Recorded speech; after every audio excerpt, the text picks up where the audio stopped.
News first ಆಯೋಜಿಸ್ತಾ ಇರುವ ಕರ್ನಾಟಕದ ಅತಿ ದೊಡ್ಡ ಇವಿ ಎಕ್ಸ್ಪೋ. ನಾಡಿನೆಲ್ಲೆಡೆ ಇವತ್ತು ಸಂಭ್ರಮದಿಂದ ಶಿವರಾತ್ರಿ ಆಚರಣೆ ನಡೀತಾ ಇದೆ.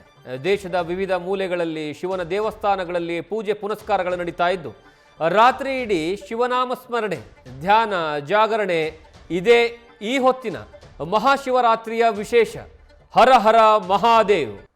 ಮಹಾಶಿವರಾತ್ರಿ ಅಂದ ತಕ್ಷಣವೇ ಇಡೀ ರಾತ್ರಿ ಜಾಗರಣೆಯಿಂದ ಶಿವನ ಭಕ್ತಿಯಲ್ಲಿ, ಶಿವನ ಆರಾಧ್ಯದಲ್ಲಿ, ಶಿವನ ಲೀಲೆಯಲ್ಲಿ ತನ್ನನ್ನು ತಾನು ತೊಡಗಿಸಿಕೊಳ್ಳುವಂತಹ ಭಕ್ತರು ಅಪಾರ ಪ್ರಮಾಣದಲ್ಲಿರ್ತಾರೆ.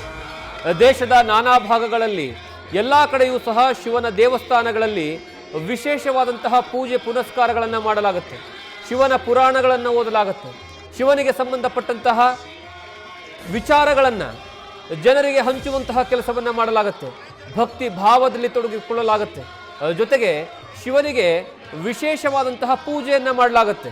ಒಂದು ಕಡೆಗೆ ಅಭಿಷೇಕವನ್ನು ಮಾಡಿದ್ರೆ, ಮತ್ತೊಂದು ಕಡೆಗೆ ಭಕ್ತಿಯ ಪರಾಕಾಷ್ಠೆಯಲ್ಲಿ ಭಕ್ತಿಯಿಂದ ಸಂಗೀತವನ್ನು ಉಣಬಡಿಸುವಂತಹ ಕೆಲಸವನ್ನು ಮಾಡಲಾಗುತ್ತೆ.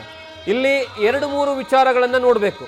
ಯಾಕೆ ಈ ಹಿಂದೂ ಸಂಪ್ರದಾಯದಲ್ಲಿ ಈ ಶಿವರಾತ್ರಿಗೆ ಇಷ್ಟೊಂದು ಪ್ರಾಮುಖ್ಯತೆ ಅಂತ ನೋಡ್ತಾ ಹೋದರೆ, ಪ್ರಮುಖ ಪುರಾಣಗಳಲ್ಲಿ ಶಿವಪಾರ್ವತಿ ವಿವಾಹ ಆಗಿರುವಂತಹ ದಿನ ಇವತ್ತು ಅನ್ನುವಂಥದ್ದು. ಪಾರ್ವತಿ ದೇವಿ ತಪಸ್ಸನ್ನು ಮಾಡಿ ಶಿವನನ್ನು ಮೆಚ್ಚಿಸಿ ಈ ರಾತ್ರಿ ವಿವಾಹ ಆಗಿದ್ಲು ಅನ್ನುವಂತಹ ಕಥೆಗಳಿದ್ದಾವೆ. ಹೀಗಾಗಿ ದಾಂಪತ್ಯ ಸೌಖ್ಯಕ್ಕೆ ಇದು ವಿಶೇಷವಾದಂತಹ ದಿನ. ಸಂಸಾರ ಜೀವನಕ್ಕೆ ಶಾಂತಿ, ನೆಮ್ಮದಿ, ಸೌಖ್ಯದಿಂದ ಇರೋದಕ್ಕೆ ಈ ಒಂದು ದಿನವು ಬಹಳಷ್ಟು ಪವಿತ್ರವಾಗಿರುವಂತಹ ದಿನ ಅಂತ ಹೇಳ್ತಾರೆ. ಮತ್ತೊಂದು ಕಡೆಗೆ ನೀವು ನೀಲಕಂಠನ ವಿಚಾರವಾಗಿ ಹೇಳೋದಾದರೆ, ಸಮುದ್ರ ಮಂಥನದ ವಿಷವನ್ನು ಕುಡಿದಿರುವಂತಹ ಸಂದರ್ಭದಲ್ಲಿ ದೇವಾಸುರರು ಸಮುದ್ರದಲ್ಲಿ ಮಂಥನವನ್ನು ಮಾಡಿ ಹಾಲಾಹಲವನ್ನು ಸೃಷ್ಟಿ ಮಾಡಿ ವಿಷವನ್ನು ಉತ್ಪತ್ತಿ ಮಾಡ್ತಾರೆ. ಆ ವಿಷವನ್ನು ಲೋಕ ಕಲ್ಯಾಣಕ್ಕಾಗಿ ಶಿವನು ಕುಡಿದು ತನ್ನ ಗಂಟಲಲ್ಲಿ ಇಟ್ಕೊಳ್ತಾನೆ. ಆ ಕಾರಣಕ್ಕಾಗಿ ಅವನನ್ನು ನೀಲಕಂಠ ಅಂತ ಕರೀತಾರೆ.